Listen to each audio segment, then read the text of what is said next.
Hello बेटा। Chapter अमल के में आगे बढ़ते हैं। ये पहले ने पढ़ा था एक्सपेंसेस के बारे में।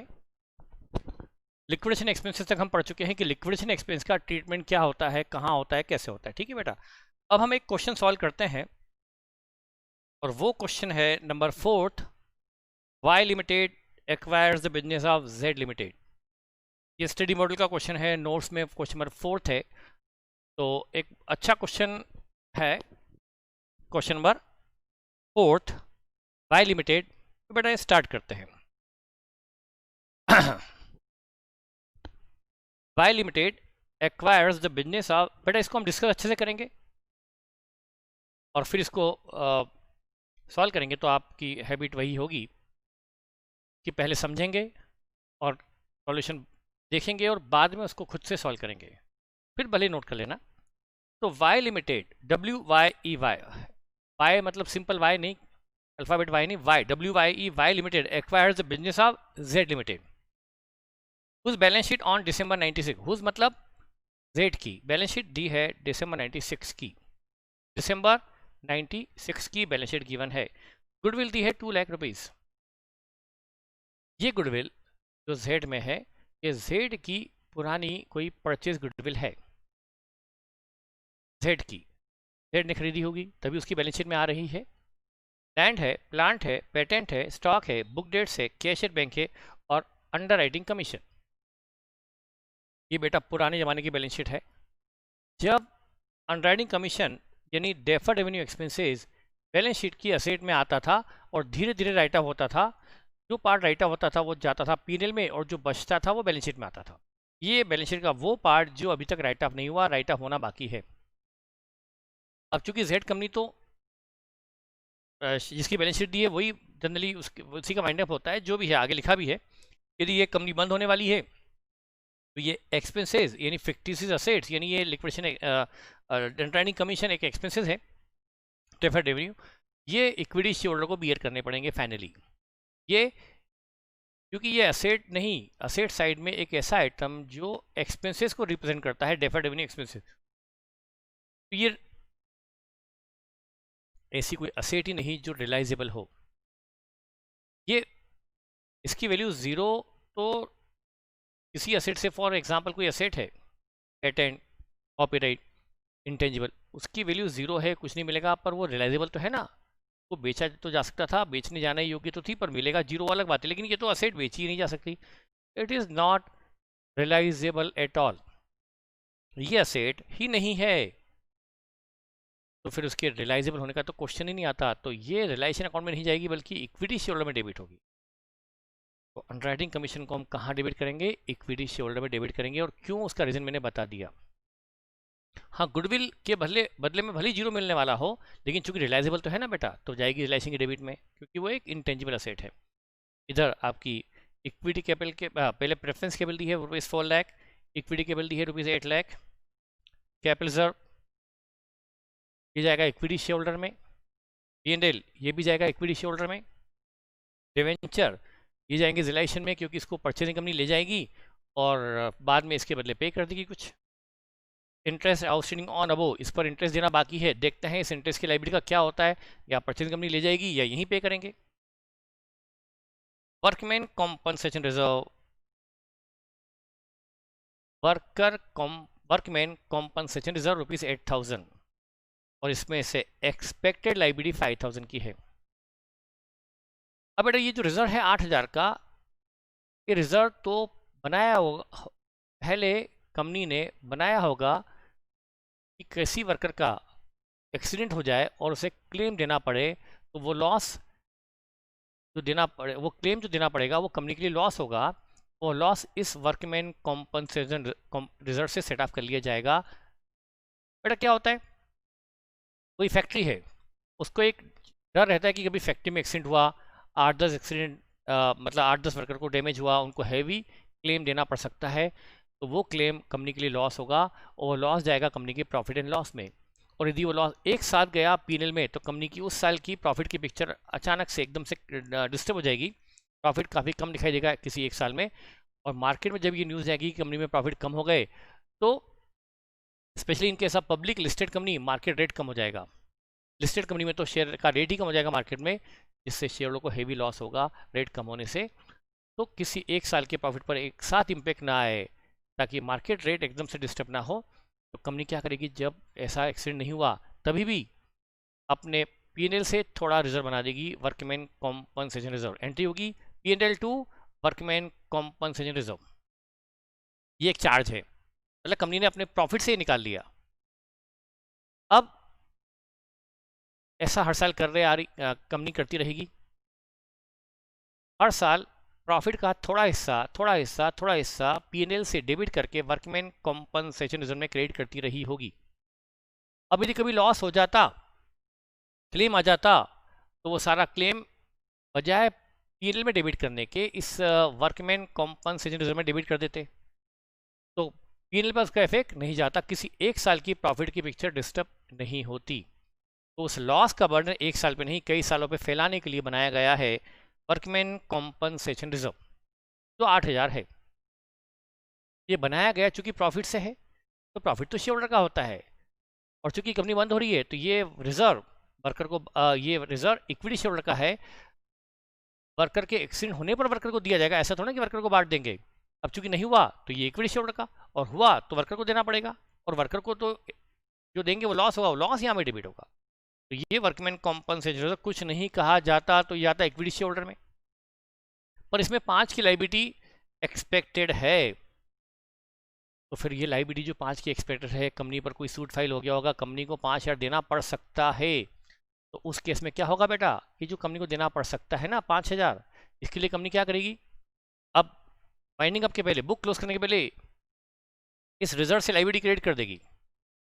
कंपनी पहले लायबिलिटी क्रिएट करेगी, और ये लायबिलिटी नई कंपनी को लेके जानी पड़ेगी, नहीं तो कंपनी के वाइंडिंग अप का नोट सर्टिफिकेट कैसे मिलेगा, कंपनी को क्लियरेंस कैसे मिलेगा क्लोजिंग का, जब तक ये लायबिलिटी का निपटारा ना हो तब तक कंपनी को बंद होने का सर्टिफिकेट नहीं मिल सकता, कंपनी बंद नहीं हो सकती लीगली। इस लायबिलिटी का निपटारा करना ही पड़ेगा। परचेजिंग कंपनी कह दी कि भाई ठीक है कि हम ले लेंगे लायबिलिटी, जो कंपनी बंद हो रही है उसको बंद होने दो, इसको सर्टिफिकेट दे दो, क्लियरेंस दे दो, एनओसी दे दो कि बंद हो जाए, इसकी लायबिलिटी हम स्वीकार करते हैं, तब जाके उसको एनओसी मिल सकती है बंद होने की। तो ये लायबिलिटी परचेजिंग कंपनी को टेक ओवर करनी पड़ेगी 5,000 की। तो वेंडर कंपनी क्या करेगी अपनी बुक्स में, या तो वेंडर कंपनी क्या करे, पहले 5 की लायबिलिटी क्रिएट कर ले। लायबिलिटी क्रिएट करने के लिए एंट्री होगी, और चूंकि ये लॉस हो गया है वेंडर कंपनी को, और ये लॉस के लिए रिजर्व बना हुआ है, लॉस के लिए रिजर्व बना हुआ है, तो इसका इफेक्ट रिलायंस में नहीं जाना चाहिए, ये रिजर्व पे जाना चाहिए। तो 5 की जो लायबिलिटी आई, मतलब 5 का कंपनी को लॉस हुआ, ये लॉस का इम्पैक्ट रिलायंस प्रॉफिट में ना जाए, उसके लिए कंपनी को रिलायंस अकाउंट बनाने के पहले या उसी के दौरान क्या करना चाहिए, एंट्री पास कर लेना चाहिए। आप चाहे तो उसको अपने वर्किंग नोट के लिए, रफ के लिए नोट करके रखिएगा। क्या एंट्री होगी, मैं लिखवा नहीं रहा हूँ, सिर्फ बोल रहा हूँ, आप खुद लिखिए। क्या एंट्री होगी, workman compensation reserve debit, reserve debit होगा, मतलब हमने लॉस को रिजर्व से चार्ज कर दिया, वर्कमैन कॉम्पनसेशन रिजर्व डेबिट। मैं शॉर्ट में एंट्री पास कर रहा हूँ, इससे रिजर्व कम होगा कि नहीं होगा, अल्टीमेटली कम होगा, तो रिजर्व डेबिट कर लो, और क्लेम पेबल को क्रेडिट कर लो 5,000 से। तो 5,000 का जो लायबिलिटी एक्सपेक्टेड है, उसके लिए आप क्लेम प्रोविजन फॉर क्लेम कर लो। चलो, यदि लायबिलिटी आ गई होती तो क्लेम पेबल आने की संभावना है, तो प्रोविजन फॉर लायबिलिटी मान लो। तो एंट्री होगी workman compensation reserve debit 5,000 to provision for claim, ये एंट्री कर लो वेंडर में पहले। उसके बाद जो लायबिलिटी आपने अकाउंट खोला है प्रोविजन फॉर क्लेम, उसको ले आओ रिलायंस में, क्योंकि लायबिलिटी परचेजिंग कंपनी लेगी, तो क्या एंट्री होगी, provision for claim debit to realisation, ये दूसरी एंट्री होगी लायबिलिटी को रिलायंस में ले जाने की। और तीसरा जो रिजर्व बच गया 3,000, वर्कमैन रिजर्व जो 3 बचा, ये तो इक्विटी शेयर होल्डर का है, इसको डाल दो इक्विटी शेयर होल्डर में, तो एंट्री होगी workman compensation reserve debit to equity share holder. बेटा ये करना पड़ेगा। तो पहली एंट्री क्या, प्रोविजन बनाने की, क्योंकि अभी एक्सपेक्टेड है, और चूंकि ये लॉस हो गया है कंपनी को, एक्सपेक्टेड लॉस तो मानना ही पड़ेगा, रिजर्व से चार्ज करने के लिए रिजर्व डेबिट होगा, workman compensation reserve debit 5,000 to provision for claim, ये हुई पहली एंट्री। फिर उस लायबिलिटी को लेके जाओ रिलायंस में, क्योंकि वो परचेजिंग कंपनी लेगी उस लायबिलिटी को, तो एंट्री होगी provision for claim debit 5,000 to realisation, ये दूसरी एंट्री हो गई।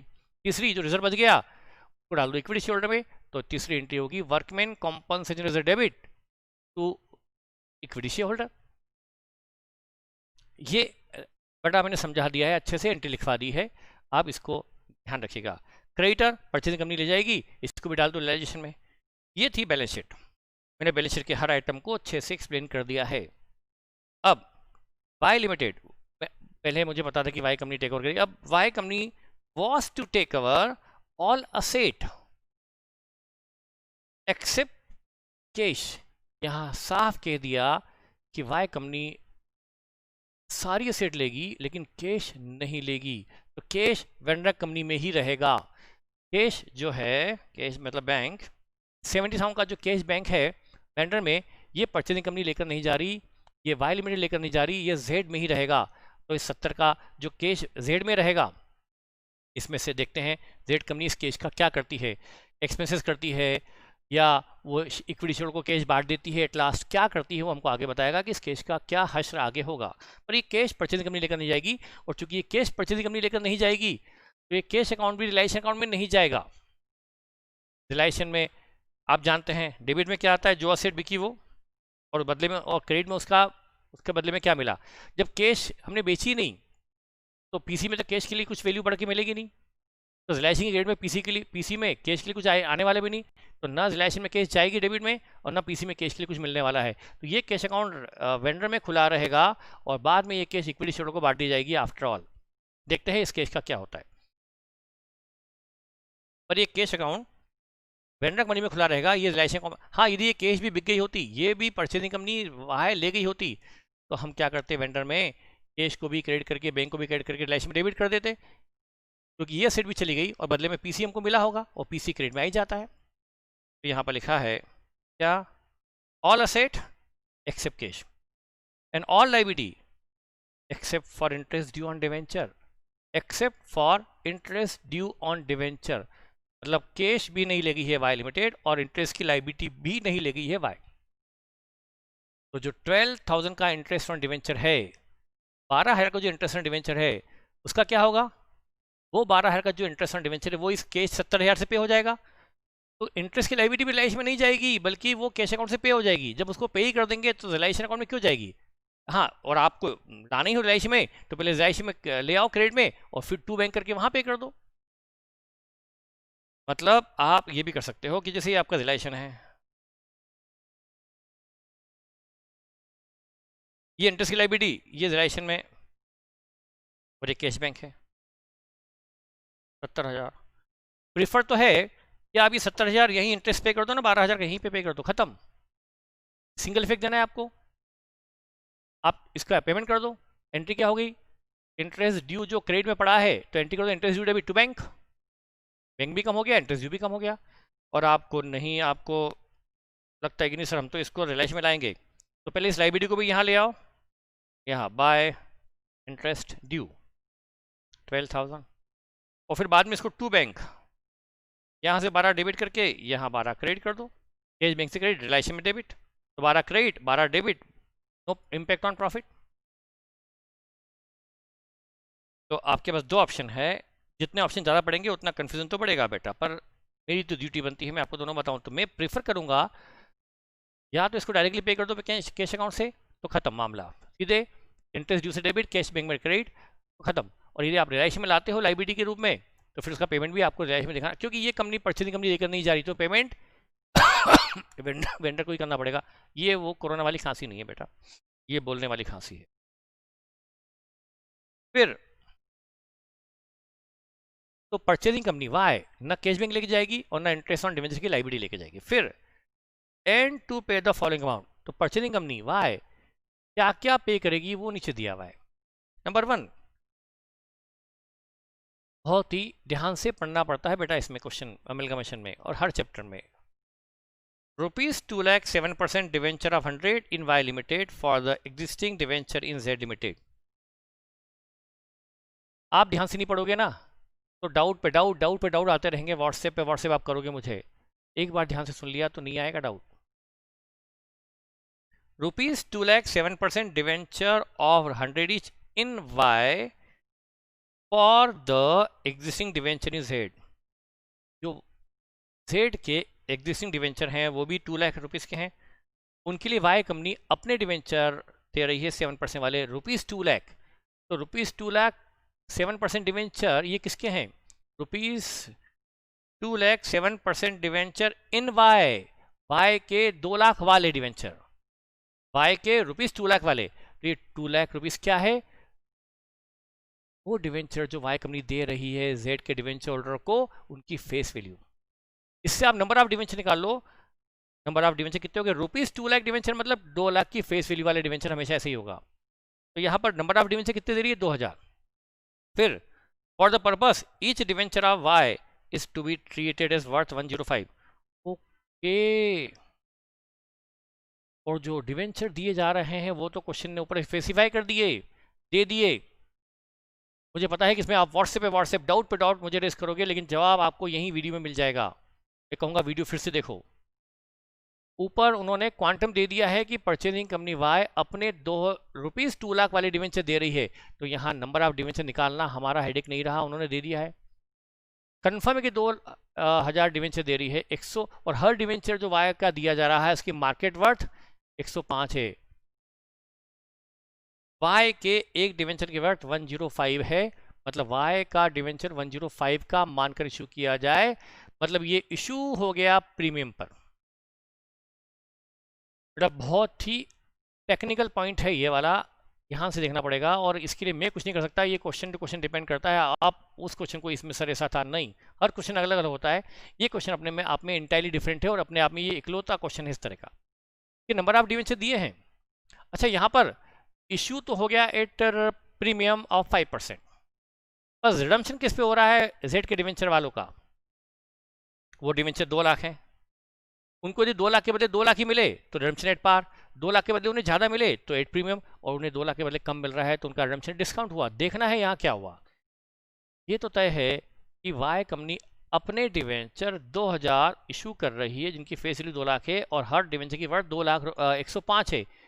तो इशू तो प्रीमियम पे हो गया, नो डाउट, कन्फर्म। इसको तो लॉक कर दो कि इशू ऑफ 2000 डिवेंचर 8105। तो वाई लिमिटेड अपने 2000 डिवेंचर दे रही है 105 वाले, इशू एट प्रीमियम हो गया, इशू एट प्रीमियम ऑफ ₹5 पर डिवेंचर, ठीक है। लेकिन बेटा ऐसा लगता था कि उसके रिडम्पशन उसका एट पार हुआ है, कि उसको 2 लाख के बदले 2 लाख मिला, नहीं, उसको मिले भी कितने वर्थ के डिवेंचर? उसको जो डिवेंचर मिले, डिवेंचर होल्डर को 2000 डिवेंचर मिले 105 वाले, तो उन्हें मिले कितनी वर्थ के डिवेंचर मिले?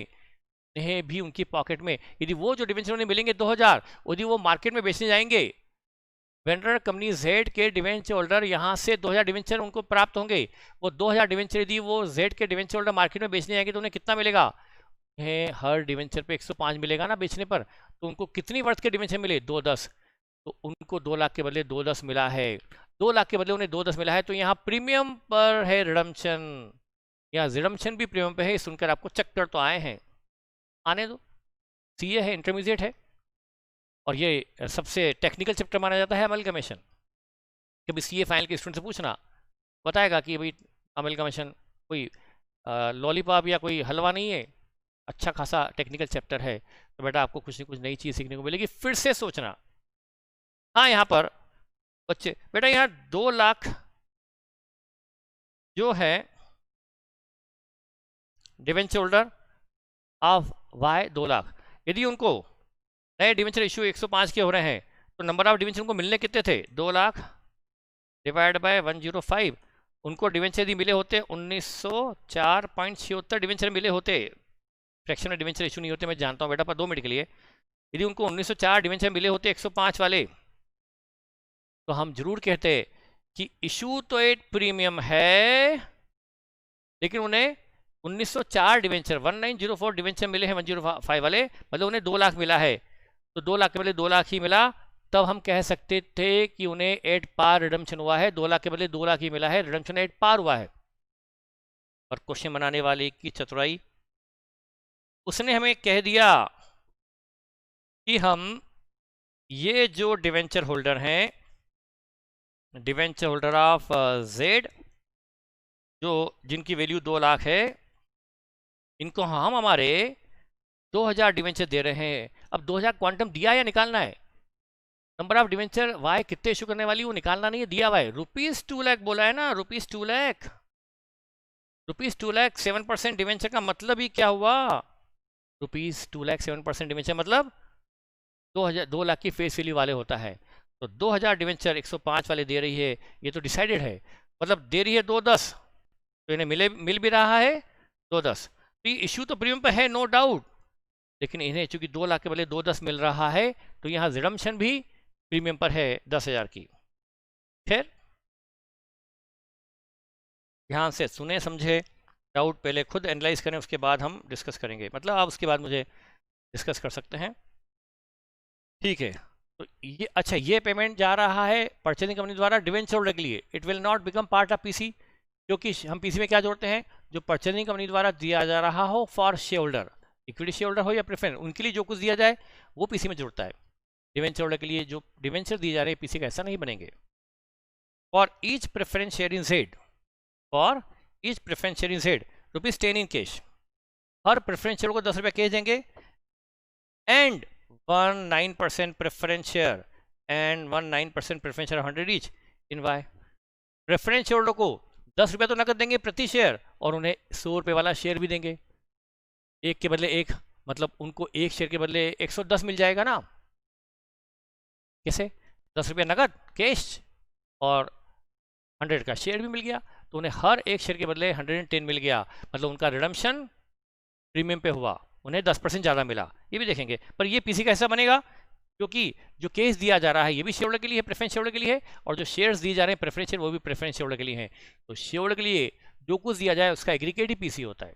और इक्विटी वालों के लिए for each equity share in Z ₹20 cash, हर इक्विटी शेयर को 20 रुपया कैश मिलेगा, और an 1 equity share in Y of 100 having the market worth of 140, और उन्हें इक्विटी वालों को एक के बदले वाई कंपनी अपना एक के बदले एक शेयर देगी, स्वेप रेशियो 1:1 हुआ, लेकिन हर शेयर वाई का 140 की मार्केट वर्थ रखता है, ठीक है, तो हम उसकी वैल्यू वर्थ 140 मानेंगे, मतलब 100 वाला शेयर 140 पे इशू होगा, तो ये हो गया परचेजिंग कंपनी वाई अपना 100 वाला शेयर 140 पे इशू कर रही है, ये इशू एट प्रीमियम है। पर ये पीसी का हिस्सा बनेगा, केस दिया जा रहा है वो भी पीसी का हिस्सा बनेगा, और जो शेयर्स दिए जा रहे हैं वो भी पीसी का हिस्सा बनेगा, इन सबको जोड़ लेंगे तो पीसी आ जाएगा। प्रेफरेंस को 10 रुपये कैश दी, प्रेफरेंस को एक के बदले एक प्रेफरेंस शेयर दिया, इक्विटी को 20 रुपये कैश पर शेयर दी, इक्विटी को एक के बदले एक शेयर दिया 140 वाला, ये सब जोड़ लेंगे तो पीसी आ जाएगा। फिर expenses of liquidation of Z are to be reimbursed by Y to the extent of 10,000. Expenses of liquidation of Z are to be reimbursed by Y to the extent of 10,000. Purchasing company Y, Z के liquidation expenses, देखिए question बनाने वाला, ऊपर उसने बोला था Z limited, Z capital वो था अल्फाबेट वाला जेड, और नीचे जेड ही लिखना शुरू कर दिया, अरे मारो गोली, उनकी गलती को छोड़ो। जेड लिमिटेड के लिक्विडेशन एक्सपेंसेस वाई पे करेगी, लेकिन 10,000 तक, टू द एक्सटेंट ऑफ 10,000।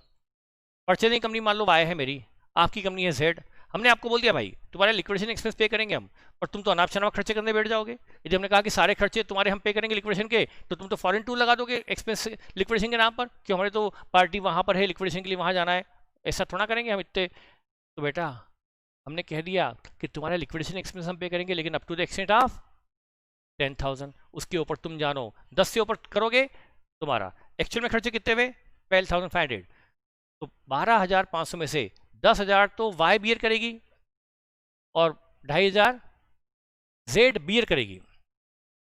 अच्छा ये एक्सपेंस का रीइंबर्समेंट है, पहले जेड कंपनी पूरा 12,500 12,500 पूरा जेड पहले पे करेगी, बाद में उसे वाई से 10,000 मिल जाएगा। ये मैंने आपको बेसिक जो एक्सपेंस में लिखवाया था वो यहाँ काम आएगा।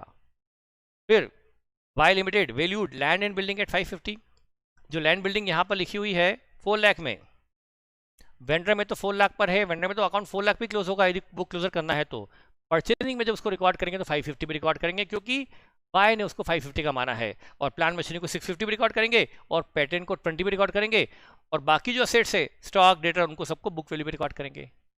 कैश तो वहाँ से लाएंगे नहीं। ये क्वेश्चन खत्म। अब यहाँ पर पीसी, अब यहाँ क्वेश्चन ने पूछा नहीं कि क्या करना है, मतलब क्वेश्चन में एग्जाम में तो पूछा जाएगा क्या करना है, पर यदि हमें अमल कमीशन पर ज़्यादा, मैं जानता हूँ कि इसमें मेरा टाइम की बहुत ज़बरदस्त बैंड बजेगी, यदि मैं इसमें वेंडर की बुक क्लोजर भी करूँ, एंट्री भी पास करूँ, और बस एंट्री पास हो पाएगी, बैलेंस शीट तो बनी पाएगी, क्योंकि वाई की बैलेंस शीट दी नहीं है, तो उसमें टाइम लगेगा, लेकिन मैं आपके लिए वो टाइम देने को तैयार हूँ। और मैं इसमें बुक क्लोजर भी कराऊंगा और मैं आपको परचेजिंग कंपनी की टेक ओवर की एंट्री भी कराऊंगा। तो सबसे पहले तो बेटा हम पीसी निकालते हैं।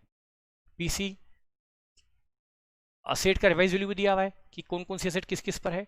तो पीसी असेट लेस लायबिलिटी से निकालूं या पेमेंट में क्या क्या दिया जा रहा है उसको जोड़ के निकालूं। जब भी क्वेश्चन में परचेजिंग कंपनी द्वारा वेंडर कंपनी के शेयर होल्डर के लिए क्या क्या दिया जा रहा है और कितना कितना दिया जा रहा है, क्या क्या कितना कितना, तो पीसी पेमेंट मेथड से निकलता है। क्या क्या मतलब आप बोलेंगे सर क्या हो गया आपको आज, क्या क्या मतलब पेमेंट में एक तो रेफरेंस वाले को कैश और प्रेफरेंस शेयर, इक्विटी वाले को कैश और प्रेफरेंस इक्विटी शेयर, क्या क्या दिया जा रहा है ये भी दिया हुआ है और कितना कितना दिया जा रहा है वो भी क्वांटम दिया हुआ है।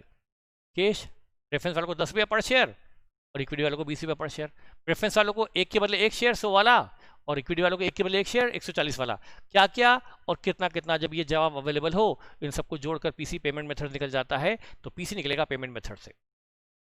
ये असेट की रिवाइज वैल्यू तो सिर्फ क्यों दी गई है कि परचेजिंग कंपनी में एंट्री पास करोगे तो रिवाइज वैल्यू पे करनी पड़ेगी। असेट आएगी रिवाइज वैल्यू पर, लायबिलिटी आएगी पेबल वैल्यू पर।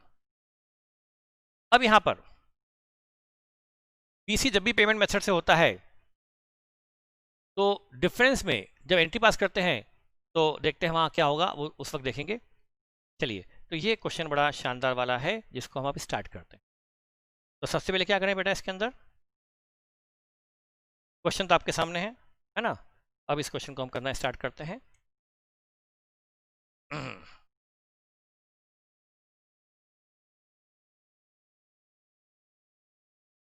सबसे पहले working note number 1,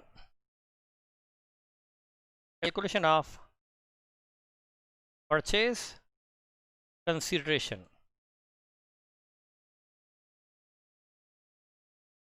calculation of purchase consideration, ये शायद वायर हिलने से कभी डिस्टर्बेंस आता है और क्या करूं बेटा, ये वायर मैंने पीछे डाल दिया और इसको बेल्ट से अटैच कर लेता हूं, नहीं हो रहा है।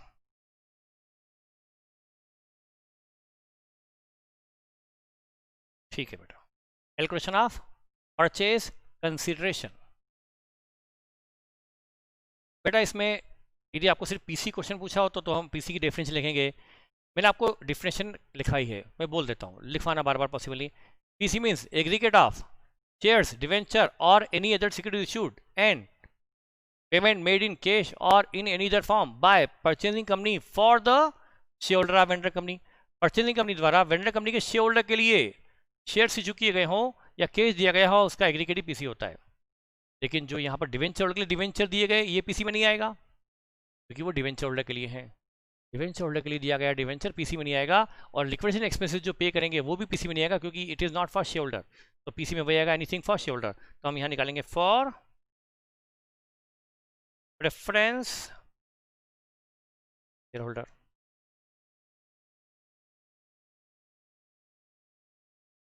और प्रेफरेंस शेयर होल्डर बेटा उनको सबसे पहले दिया गया cash at the rate of ₹10 पर शेयर,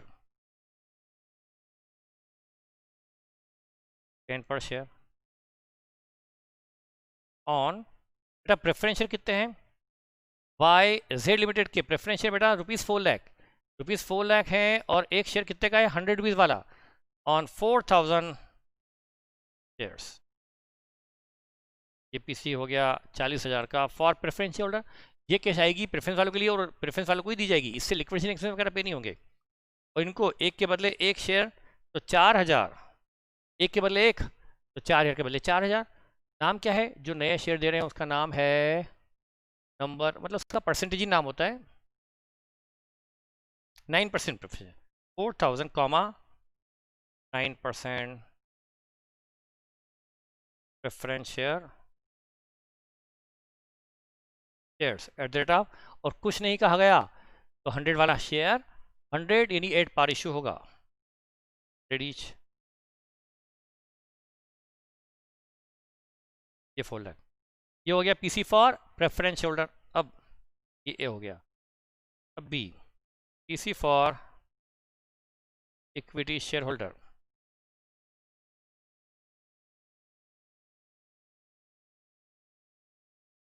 इनके भी बेटा कैश है, cash at the rate of ₹20 per share. On कितने इक्विटी शेयर है बेटा? इक्विटी शेयर है, कैपिटल है ₹8 लाख, 8 लाख, और एक शेयर 100 का है, मतलब नंबर ऑफ शेयर हुए 8 है, ऑन 8000 शेयर्स। ये हो गया 1,60,000 की कैश। सेकंड, एक के बदले एक शेयर है, 1:1 दिया हुआ है, तो 8000 इक्विटी शेयर दिए जाएंगे, लेकिन हर शेयर की वर्थ 140 है, तो 8000 equity shares at the rate of 100 each, please, oh sorry 140 each. अब 140, एक शेयर की वर्थ क्या है 1, तो क्या हुआ बेटा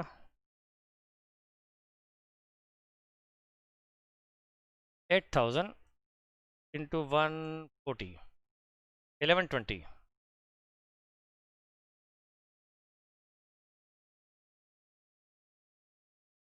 ये है PC for share holder total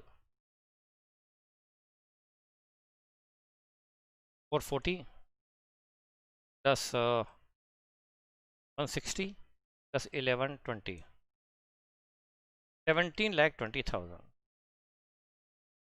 1720 हुआ परचेज कंसिडरेशन, ठीक है बेटा। अब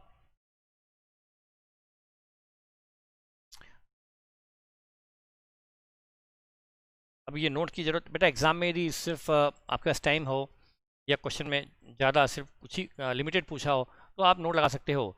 debenture issued for debenture holder will not form part of PC because it is not for share holder.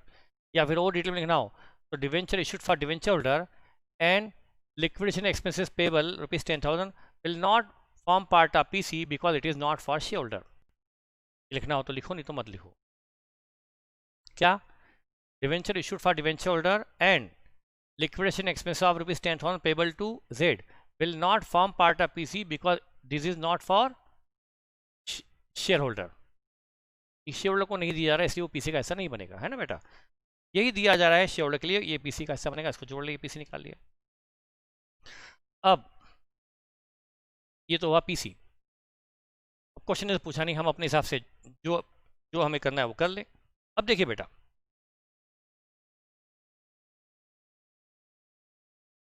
थोड़ी हवाबाजी कर लें बेटा। जो वेंडर कंपनी है उसके यहाँ इक्विटी शेयर की बिल कितनी है 8 लाख। टफ तो पड़ेगा थोड़ा, ठीक है। कैपिटल रिजर्व कितना है उनका 1 लाख। उनका पीएनएल कितना है 50। ये सब किसका है इक्विटी शेयर। और वर्कमैन कॉम्पनसेशन रिजर्व 8 था, उसमें 5 तो लाइबिलिटी में कन्वर्ट हो गया, बचा रिजर्व 3000, वो भी किसका है इक्विटी शेयर का। ये सब किसका है,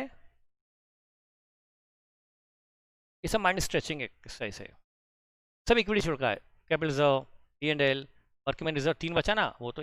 और ये जो अंडरराइटिंग कमीशन ये उन्हीं को बियर करना है, ये उनको भी बियर करना है।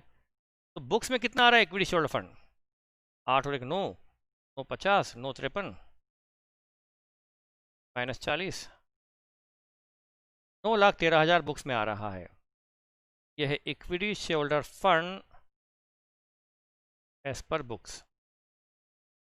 और बेटा ये बुक्स में है, और उनका फाइनल पेमेंट कितना है, final payment to equity share holder. ये क्या करने जा रहा हूँ मुझे भी पता नहीं है, मुझे तो पता है final payment to equity share holder. कुछ समझदार बच्चों को समझ में आ गया होगा मैं क्या करने जा रहा हूँ। ये एग्जाम का हिस्सा नहीं है, माइंड स्ट्रेचिंग एक्सरसाइज है बेटा। उनको शेयर्स मिलने वाले हैं 11,20,000 के, तो मिलने वाले हैं शेयर्स, है ना बेटा। और कैश बेटा, कैश कंपनी के पास कितनी थी 70, उनके लिए कैश कितनी आई 160। बेटा जो 40 थी ना वो तो प्रेफरेंस शेयर को जाएगी, इक्विटी को ना आई ना गई, वो तो प्रेफरेंस को मान लो आएगी और वापस प्रेफरेंस जाएगी। हमने तो ये माना है। इसमें से खर्चे कितने पे करने पड़ेंगे इनको, सॉरी इंटरेस्ट कंपनी पे करेगी ना, इंटरेस्ट ऑन डिवेंचर जो वाई लेके नहीं गई, वो यहीं पे होंगे। और लिक्विडेशन एक्सपेंसेस 2,500, खर्चे 12.5 होंगे, बस 10 तो वापस आ जाएंगे ना, तो 2.5 के खर्चे इसको बियर करने पड़ेंगे। देखिए अब कैश कितनी बची, इससे माइंड थोड़ा सा शार्प होता है। 70 की कैश थी, 160 की आई वाई से, 12 इंटरेस्ट की लाइबिलिटी पे कर दी क्योंकि वो वाई लेकर नहीं गई, और 2.5 के खर्चे पे कर दिए। खर्चे दिए 12.5 है, पर 10 तो वापस आ जाएंगे ना, तो अल्टीमेटली 2.5 जाएगा ना, तो 2,15,500 कैश भी मिलेगी उनको। तो उन्हें 2,15,500 कैश और 11,20 के शेयर्स, कुल कितना मिलेगा उन्हें, 13,35,500 मिलेगा। बेटा उन्हें 2,13,000 बुक्स में उन्हें देना आ रहा है 9,13,000। उनका फाइनल पेमेंट जो होने वाला है ना, सब मिलाकर वो ये होने वाला है। तो कितना ज़्यादा मिल रहा है उनको, 422,500 उन्हें, यही रियलाइजेशन प्रॉफिट आने वाला है।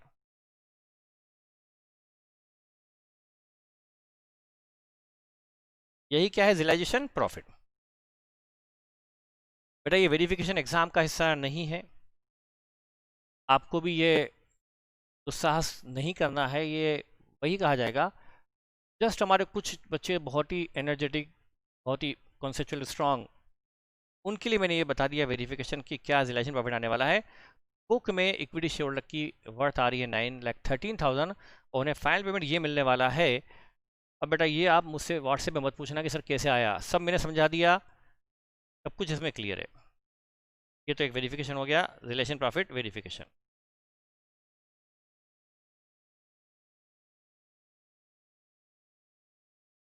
अब मैं इसमें पहले पास करता हूँ general entries in the books of purchasing. General entries in the books of Y limited. पहले वाई में पीसीडी होगा, business purchase account DR 17,20,000 to liquidator of date 1720। Narration आपके हवाले। ये पीसीडी हो गया, बिंग पीसी ड्यू। अगली एंट्री में बेटा वहां से आएगी असेट और लाइबिलिटी। असेट लाइबिलिटी में वहां से जब आएगी ना, तो बेटा जो हम पीसी 17-20 दे रहे हैं उसके बदले हम देखेंगे हमें असेट कितनी आई, नेट असेट कितनी आई, और नेट असेट ज़्यादा आ गई मतलब हमें असेट ज़्यादा आ गई तो कैपिटल रिजर्व, और हमने पीसी ज़्यादा दिया तो गुडविल। तो गुडविल कैपिटल रिजर्व का फैसला तो तब होगा ना जब हमें पता तो पड़े कि असेट और लाइबिलिटी क्या आई। तो जो गुडविल दी गई है जेड की, वो हमें अभी लेने की जरूरत नहीं है। जेड की जो 2 लाख की गुडविल दी गई है, जेड की बुक्स में थी, वो जेड ने खरीदी थी, वो जेड के लिए परचेज गुडविल है।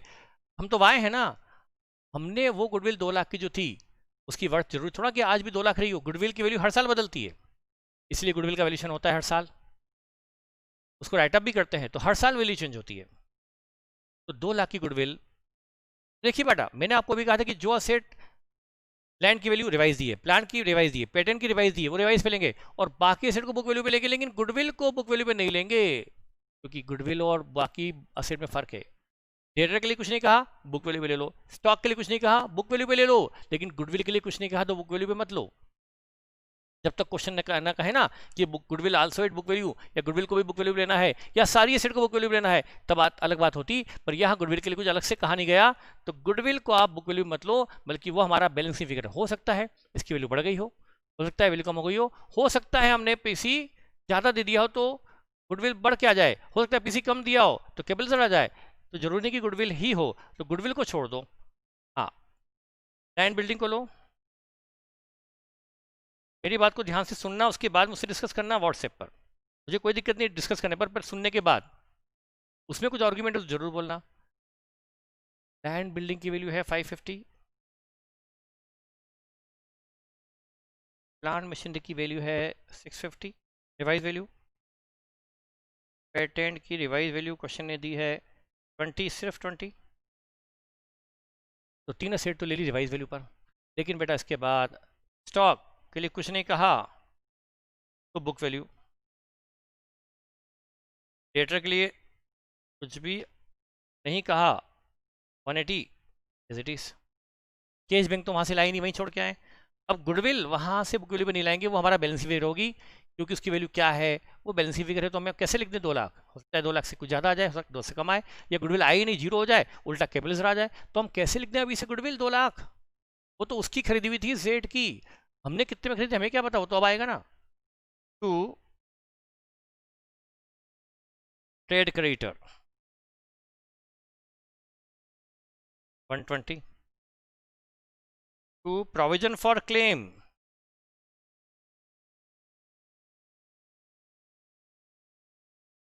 बेटा वो प्रोविजन है ना 5000 का, हमें लाना पड़ेगा ना अपने यहाँ, नहीं तो वो कंपनी जो है जेड, उसके वाइंडिंग अप की परमिशन कोड नहीं देगा, उसका वाइंडिंग अप सर्टिफिकेट नहीं मिलेगा, वो लाइबिलिटी हमें अपने यहाँ लानी पड़ेगी प्रोविजन के नाम से।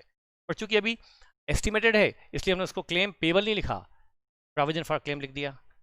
और इंटरेस्ट की लाइबिलिटी हम वहाँ से लाए नहीं है। हाँ, इंटरेस्ट की लाइबिलिटी तो इंटरेस्ट वहीं पे हो जाएगा। डिवेंचर होल्डर ऑफ जेड, ये बहुत इंपॉर्टेंट पॉइंट था जो मैंने आपको फर्स्ट डिस्कस किया था। डिवेंचर होल्डर ऑफ जेड, बेटा हम उनके डिवेंचर को, हमारे 2000 डिवेंचर दे रहे हैं 105 वाले, हम अपने ₹2 लाख डिवेंचर दे रहे हैं, तो ₹2 लाख मतलब उनकी फेस वैल्यू है, मतलब 105 रुपये से 2 लाख वर्थ नहीं आ रही है। 2 लाख वाले डिवेंचर दिए जा रहे हैं, ये लिखा है, उनकी वर्थ 105 है। तो नंबर ऑफ डिवेंचर कितने हुए 2000, हर डिवेंचर की वर्थ 105, मतलब हम उनको कितना दे रहे हैं 210। जब उन्हें 210 दे रहे हैं, मतलब हम लाइबिलिटी 210 लिए उनकी, तो हमारी लाइबिलिटी 8 पेबल वैल्यू भी 210 हो गई।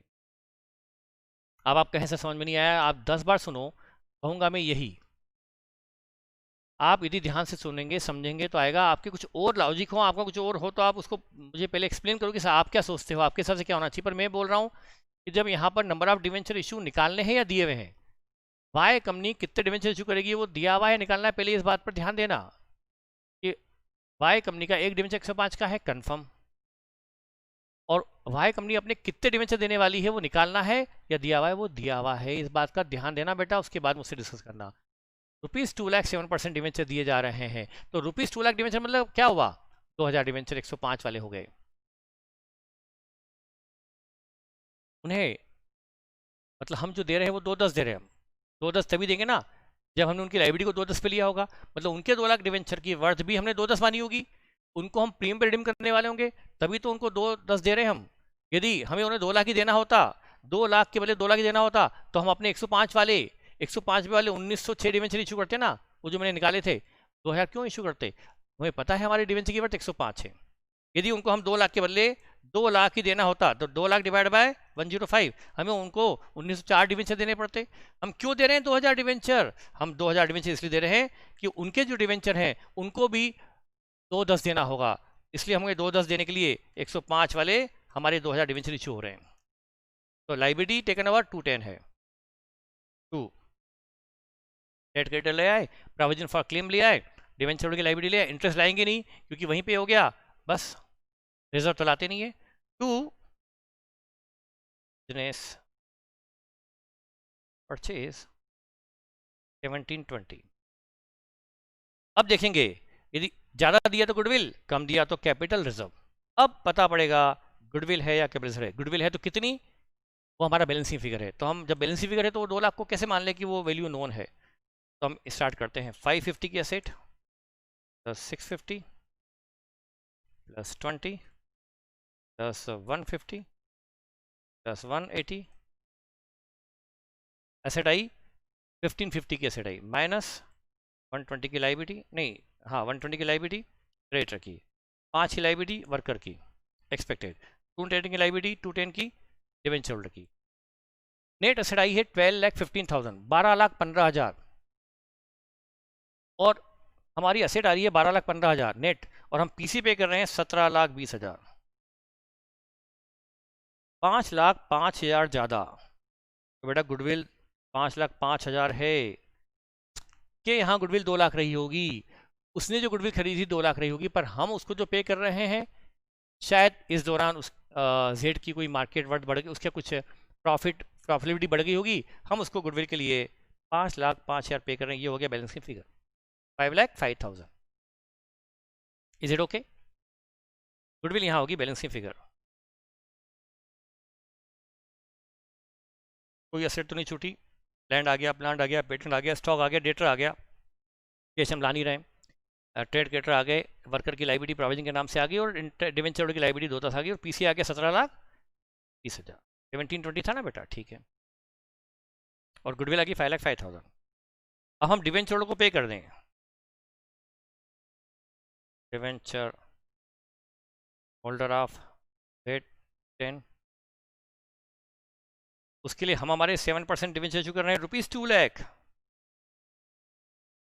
₹2,00,000 डिवेंचर बोला है, मतलब 2 लाख, और बाकी premium, security premium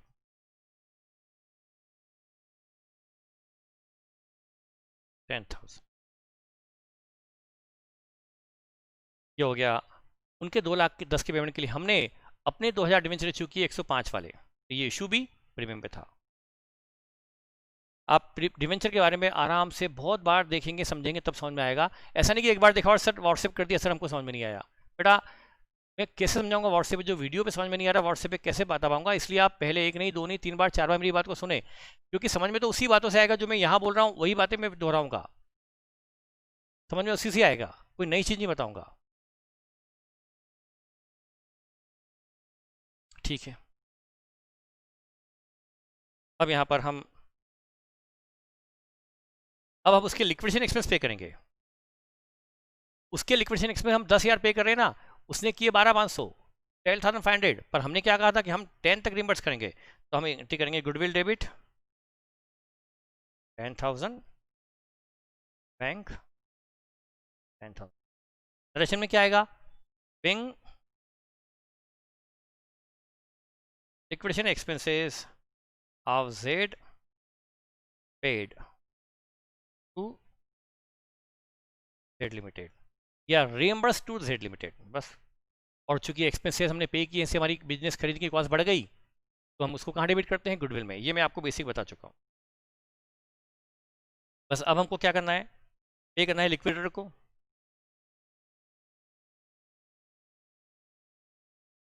liquidator of Z 1720 to bank 40,000 तो है पे करना है प्रेफरेंस शेयर होल्डर के लिए, 160 पे करना है इक्विटी शेयर होल्डर के लिए, कुल 2 लाख पे करना है। 10,000 का खर्चा तो हम ऊपर पे कर चुके, ऊपर 2 लाख अलग से पे कर देंगे शेयर होल्डर के लिए। 2, हम जो प्रेफरेंस इशू कर रहे हैं 4,000 का नाम क्या है, 9% प्रेफरेंस शेयर कैपिटल,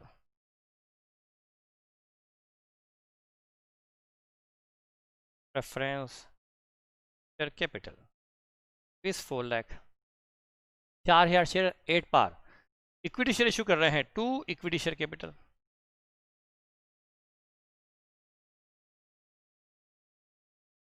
बेटा ये इक्विटी शेयर कितने हैं, 8,000 शेयर है ना, 8,000 शेयर्स, 100 रुपीज़ वाला इशू हो रहा है 140 में, तो 100 तो जाएगा शेयर कैपिटल में, और बाकी जाएगा 100 वाला शेयर बेटा 140 पे इशू होगा ना, तो 40 रुपीज़ तो होगी सिक्योरिटी प्रीमियम, वो सिक्योरिटी प्रीमियम 8,000 पर 40 रुपीज़ से 320, ये हो गया। ये रहा पीसी का पेमेंट, डिस्चार्ज ऑफ पीसी, ये एंट्री होगी इन the books of purchasing company. ठीक है, ये हमने समझ लिया परचेजिंग कंपनी में टेक ओवर की एंट्री क्या होती है, और बहुत इंपॉर्टेंट था। अब पता नहीं मॉड्यूल में क्वेश्चन दिया है तो मॉड्यूल ने क्या कैसे पूछा है मुझे पता नहीं, आप देख लेना। अब बेटा हम क्या कर सकते हैं इसमें, book closure of Z,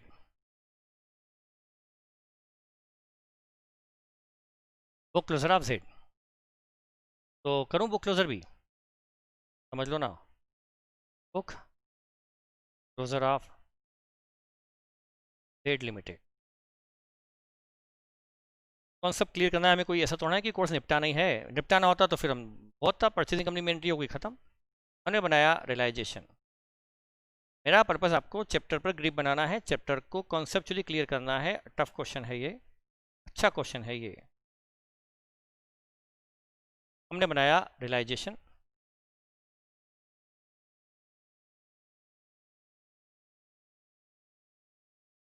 equity share holder, मैं शॉर्ट में चल रहा हूँ बेटा, एग्जाम में आप ऐसा नहीं करेंगे। Equity share holder. स्पीड मेरी थोड़ी फास्ट होगी, आपको चाहे तो आप स्लो करके देख लेना। प्रेफरेंस शेयर होल्डर,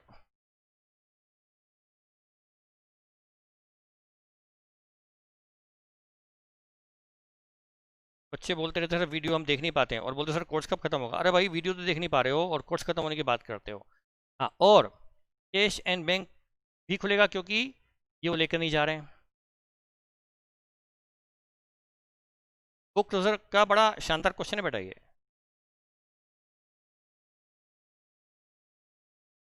और वाई लिमिटेड, जिसको हमने बिजनेस बेचा है उससे पीसी ड्यू करेंगे ऐसे डेटर।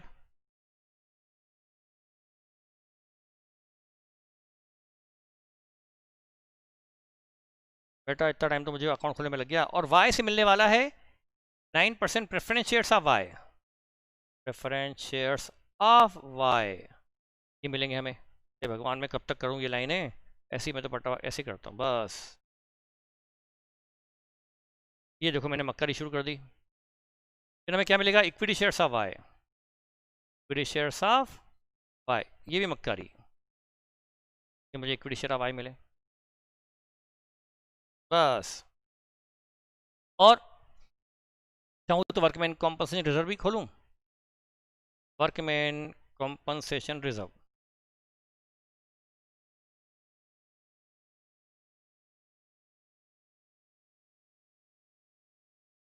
नंबर 1, अब हम वेंडर की बुक क्लोज करेंगे। बेटा हम पहला काम क्या करें, बैलेंस शीट के जो भी जेड के सारे बैलेंसेस उसका सिंगल इफेक्ट लें बुक क्लोजर में, बैलेंस शीट के आइटम का सिंगल इफेक्ट, उसके बाद में सबका डबल इफेक्ट। तो सबसे पहले गुडविल यहाँ आएगी क्योंकि ये हमने बेच दी है बुक वैल्यू पर। To land and building book value 4 lakh, to plant and machinery book value 6 lakh, to patent book value 50, to stock book value 150, to debtors book value 180। फिर आ गया बैंक, बैंक यहाँ आएगा to balance BD, to balance BD rupees 70,000, ये bank balance चूंकि हमने बेचा नहीं तो यहाँ आ गया।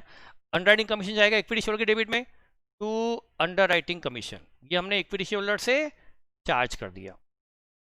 ये असेट साइड के सारे बैलेंस हमने एक झटके से खत्म कर दिए। फिर इधर प्रेफरेंस कैपिटल को ले आओ, प्रेफरेंस शेयर में by 6% preference share capital rupees 4 lakh. Equity capital को लाओ, इक्विटी शेयर में by equity share capital rupees 8 lakh, by capital reserve rupees 1 lakh, by P&L rupees 50,000। Debenture ये लोग ले गए, परचेजिंग कंपनी ले गई बाय 6% डिवेंचर। हमारे अकाउंट खुला है 2 लाख, अकाउंट 2 लाख भी खुला है तो क्लोज भी 2 लाख होगा, भले उन्हें 2-10 देना है पर हमारे यहाँ अकाउंट खुला है 2 लाख पर तो क्लोज भी होगा 2 लाख पर। इंटरेस्ट का पेमेंट डायरेक्ट कर रहा हूँ मैं यहाँ पर, इंटरेस्ट का जो अकाउंट है इसका सिंगल इफेक्ट यहाँ पे कर दो बाय इंटरेस्ट, 12,000 बैंक में पे कर दो सिंगल इफेक्ट खत्म। पर आपकी इच्छा ही है कि नहीं सर हमको तो यहाँ लाना, तो लाओ बाय इंटरेस्ट आउटस्टैंडिंग। बेटा एक तो सिंपल है, वो तो आप खुद ही कर सकते हो, कैश में पे कर दो मामला खत्म। पर कुछ लोग होते खुराफाती, नहीं सर हमको तो ये भी बताओ, वो व्हाट्सएप पे मेरी जान खाएंगे, इससे चाहिए बता दो बाय इंटरेस्ट आउटस्टैंडिंग यहाँ ले आए, ये लाइब्रेरी चलो यहाँ ले आए, बाद में देखेंगे इसको। फिर वर्कर कॉम्पनसेशन रिजर्व यहाँ ले आए बाय बैलेंस 8,000। फिर क्रेडिटर यहाँ आ जाएंगे रिलेशन में बाय क्रेडिटर 1। ये हो गया बैलेंस शीट के सारे आइटम का सिंगल इफेक्ट। ये बैटरी जाने वाली है कैमरे की, तो बेटा